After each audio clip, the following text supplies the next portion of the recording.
this video, we'll take a look at the classification of glass. So it can be classified into type 1, type 2, type 3 and type 4 glasses. It is based on their degree of chemical or hydrolytic resistance to water attack. So let's see some of the important features. Type 1 glass containers, also known as borosilicate glass or neutral glass.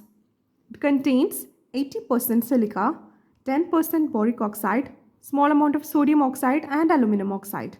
It is chemically inert and possesses high hydrolytic resistance due to presence of boric oxide.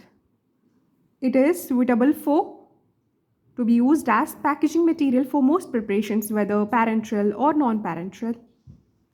Next one is type 2 glasses.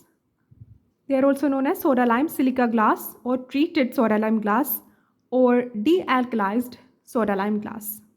It is a modified type 3 glass container with a high hydrolytic resistance resulting from suitable treatment of the inner surface of a type 3 glass with sulfur. So it is a modified version of type 3 glass. Why is it done? It is done to remove leachable oxides and thus prevents blooming or weathering from bottles. It is suitable for most acidic and neutral aqueous preparations, whether parenteral or non-parenteral. Next one is type 3 glass containers or regular soda lime glass. It is an untreated soda lime glass with average chemical resistance. It contains 75% silica, 15% sodium oxide, 10% calcium oxide, etc. It is used as packaging material for parenteral products or powders for parenteral use only when there is suitable stability test data including that type 3 glass is satisfactory.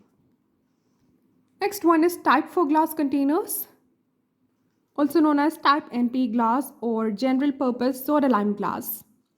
It has low hydrolytic resistance.